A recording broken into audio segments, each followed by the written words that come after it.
What's up, YouTube? How is everyone doing today? Hoping you're having a good day, good morning. Hanging out with my buddy Splinter, the Grand Neglectus Parrot today. Just saying that we're going to be doing... Yeah, hi. I know, I see ya. So we're going to be doing some basic, normal, but fun reptile stuff today. Gotta take care of some baby snakes. Gonna be giving them a bath. So like Arbok and Mystique, they're gonna get a bath and it's gonna be pretty cool. It's kind of cute seeing some baby snakes swim. They clean some enclosures, feed some lizards, and have some fun doing it. So this is Mystique. She is a baby red-tailed boa. Now with this species of snake, they are probably honestly one of the biggest snake species when it comes to the boas. Now with them, they can get up to about 5 to 7 feet long for the males, while the females can actually get up to 10, sometimes 12 feet. And they're super heavy too. They can get up to about 60 pounds. And I have a friend that has a female that's about, I would say around 10-ish feet, about 8 to 10 feet. And she's actually roughly around 45 to about 50 pounds, I want to say.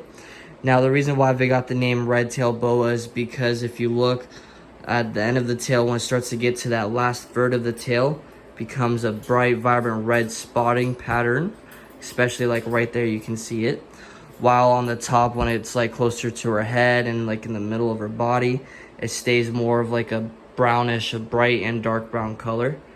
And so cool thing is that with boas and pythons too, depending on the species, it's a little bit harder to tell. See, but you see like right there, it's like a shining color to her scales. So with this species, they actually have what you call iridescent scales. I gotta move her around a little bit. There we go. They have iridescent scales, so when there's any sort of light shining onto their scales, they reflect a lot of that color back. So there would be sometimes some species will shine like a reddish blue color. Some, like with her, she'll shine a very beautiful, like almost metallic green color, to some purples and blues. And it's really cool because naturally it will help them blend in with their surroundings, especially with arboreal snakes. Her being a semi-arboreal, so she won't fully be up in treetops, but it helps her blend in though on the ground and in the trees a little bit, in the fact because it helps reflect color, help blend in with leaves, or if she's on the ground, of course, leaf litters. Her little bath setup. So basically what I'm gonna put her in for her bath is this little container. I put in some warm water, so it has a little bit of a layer. It's a little bit higher up in her back, which is good because it'll cover her whole body when she wants to go down at the bottom. We'll give her a good soak, and she'll actually swim sometimes through it, but most of the time stay at this little top lip area. So at least it being warm water helps with humidity, which of course still helps with hydration. So I now officially have her into the bath. You can see that level of water, and you can actually still see it starting to trap humidity in, which is great for her. And right now she's kind of still getting used to it. Her being a baby, she's not fully used to being soaked and going into the water for a bath, but as you can see, she is enjoying it. She's looking around. You'll see that she has some tongue flicks. It's a little bit harder to see where she went, but you'll see her flick her tongue a lot, which means that she's interested. She's kind of looking around. She's curious, but she will soak and she will swim and move in there. And I'll actually show you a clip here right in a sec. All right, 15 minutes later, she got a nice good soak. Thought she was gonna be swimming, but she just apparently wanted to stay up into the lip today. My sweetheart. Look how pretty she is. She just got out of shed too, probably about 2 weeks ago. I want to say at the most 2 weeks ago. So she has a really nice, bright, beautiful colors going on. I'm so excited for her to get bigger. Now, of course, with all animals, really, especially reptiles, when they have some sort of morph, any color, really, most of the time it is very common for their colors to change as they get older. And so with her colors might change, they might not. Right now, of course, her still being a baby, probably about 6 months old now, I want to say. Her colors aren't going to be too significant of a change. So right now they're still bright, vibrant, beautiful. She has still that pinkish orange yellow belly, or that pinkish orange belly scales. You can actually see it right where my fingers are at. It's actually, I've been realizing that it went from pink to a little bit of a orangish color, and as you can see, she wants to say hi to the camera. She's super sweet, very beautiful snake. Happy to have her, and on to the next baby. Of course, we have the man, the myth, the awesome snake. This is Arbok.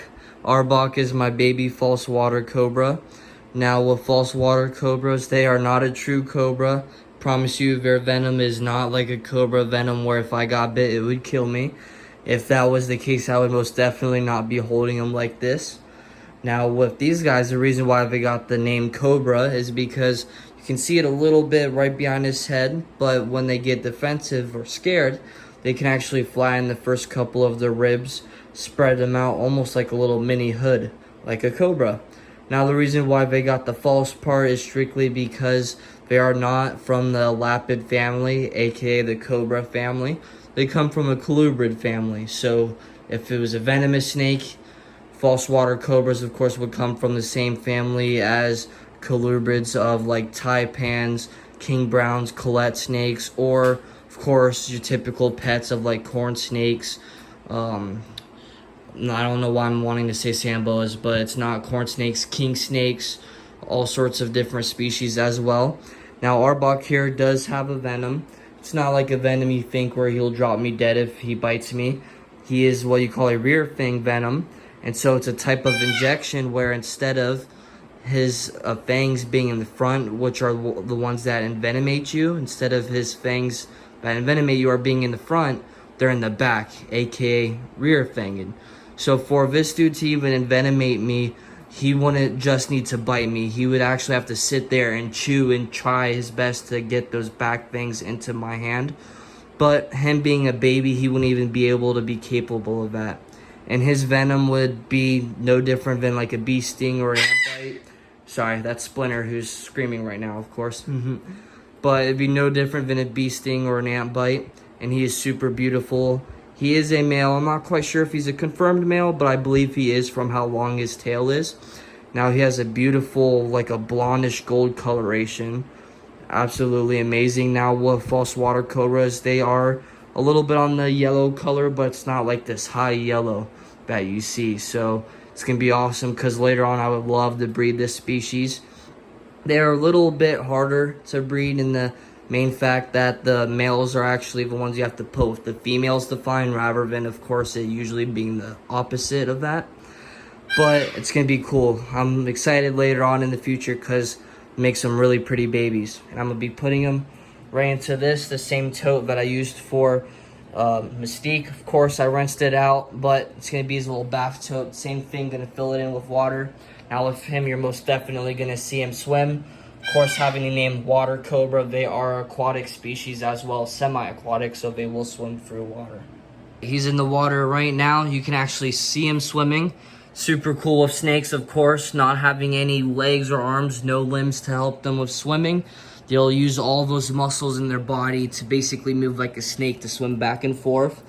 And this is actually the part they get the reason, or this is the reason why they get the water part in their name, false water cobra, because of the fact of how good swimmers they are. Now, snakes in general are typically pretty good swimmers, but usually depending on the species and where they're from of their environment, usually dictates whether or not they're aquatic, like anacondas, so your green or yellow anacondas, or semi-aquatic like indigo snakes, or, for example, of course, false water cobras. It's pretty cool seeing them swim. He's very energetic. He loves it. That's why I put a little bit deep water, not too much, but enough to give himself a little bit of a buoyancy to make him use those muscles. Got done cleaning his enclosure too while he was taking a bath, so got nice, clean, fresh H2O. A little bit harder to see since he's on paper towel still. But he had a poop, a big one too, because I did just get done feeding him a fuzzy about 2 days ago. So this still is pretty recent for him. He still won't need a meal for probably about another 2 more days. But, oh, sorry, bud. But he's good. Look at him race around. Fun fact, too, about with colubrids and elapids is that since they're not like vipers or boas, they're not ambush predators that have those heat pits. They're all visual animals, so they rely not just on their tongue, of course, for the scent, but they rely super, super heavily on their eyesight. That's why they're very twitchy sometimes, and that's why they're super fast, because they always have to be on the go, because they are animals that do chase their food. That is also why they poop pretty fast. I mean, with Mystique, her being a boa, takes probably around, after I feed her a meal, her still being a baby, of course, but within about 4 days to about a week, infant she'll poop. But with Arbok here, he poops like the day after his meal. So very fast metabolism, but that's what helps keeps them up on the go, so they're able to keep on going, keep on hunting their food, and of course, if a predator tries to chase them, the ability to run away. We're off to lizard feeding. This is Wizzy. She is my 6-year-old bearded dragon. Come on, you got it. There you go. So bearded dragons, they are native to Australia. You've probably seen and or heard of these guys before. Now with bearded dragons, they're super typical to have as pets, especially when it comes to lizards, or really just any exotic animal in general. They do make great pets if you want to get into having reptiles, especially lizards, because they have a lot of personality. As you can see, it's really fun trying to feed them, and they're just absolutely sweet. When it comes to their personality, I tell people it's like a dog. If a dog could be a lizard, that's exactly how their personality is. They're very sweet, very mellow, very kind animals. They can recognize an owner's voice and hear their name, and the fact as in they know who's calling them and even recognize their face as well. She does it with me all the time. Right when I come up to her, I haven't said hi to her in a minute, or say I went out to go do something, I come back, and the second I go to her enclosure and go to open up her door, she automatically sees me and she goes right for me. Come on, come on, make you jump. Come on, there you go. I'm feeding her our silkworms. They are a little bit fattier, but super nutritious for them. Now with bearded dragons, they got the name bearded dragon strictly because they have a black stripe across their neck. Might be a little bit harder to tell, but like right under the scales on the actual skin area, there's a black stripe, looks like a beard. And then they also have these spikes all along their body, from their head, so like where her ears are at, all the way to the sides of her body, and a little bit on the tail. And so those spikes are a defensive mechanism, and what they do is that I kind of tell people, imagine a pufferfish, but if it could be on land. It's exactly what bearded dragons are, and that's because when they get defensive or scared, they'll flatten their stomach out and spread out their ribs, basically what I like to call pancaking, and it takes those spikes that don't even hurt right now. If I touch them, they wouldn't hurt me at all, but if she were to pancake and push those spikes out, it makes them super stiff to the point where they can't move, and that's when they do become sharp, and that is when they do hurt. But as you can see, she's an absolute sweetheart. Absolutely love her. She was actually my first reptile I've ever like officially owned as my own.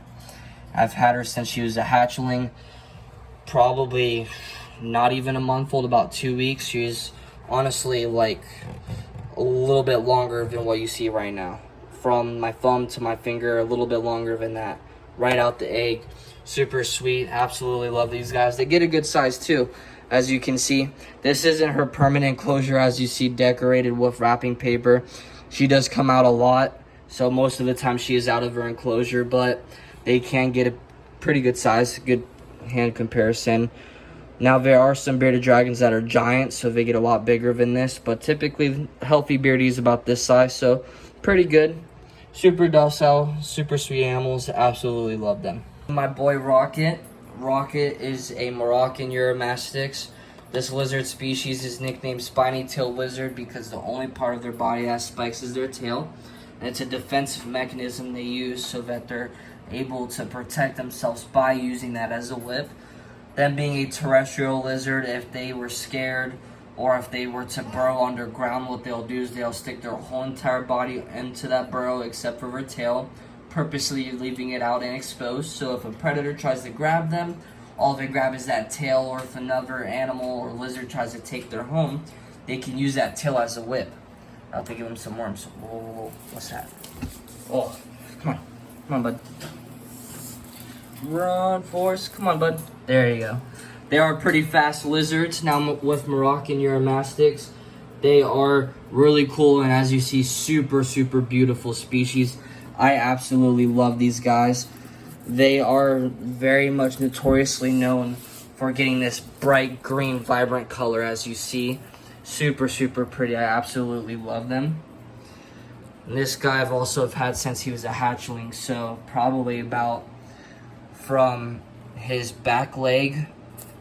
Oh, stop whipping me. You're okay. From his back leg to the tail. So he was probably about half that size when I got him. And then Splinter's over here saying hi. Splinter actually is best friends with Rocky. He absolutely loves him. He'll go up. These two will hang out with each other. Absolute friends. I love it. It's super cute. See, look, he's even coming and say hi. Hi, bud. What you doing? And then he'll run back away and comes up to say hi to him again. So that's the rest of the video. I thank you guys for watching. If you enjoyed it, please like, subscribe, comment. It would mean a lot to me. I'd very much appreciate it. If you enjoyed the content, seeing the animals today, go hit up on my Instagram, which is Nile Ninja, the exact same as my YouTube is, where you can see a lot more cool animal content, see some crocodilian content, and hopefully some really cool, really exciting future content news to share with you guys. Thank you for watching. Stay tuned for the next one. See you later.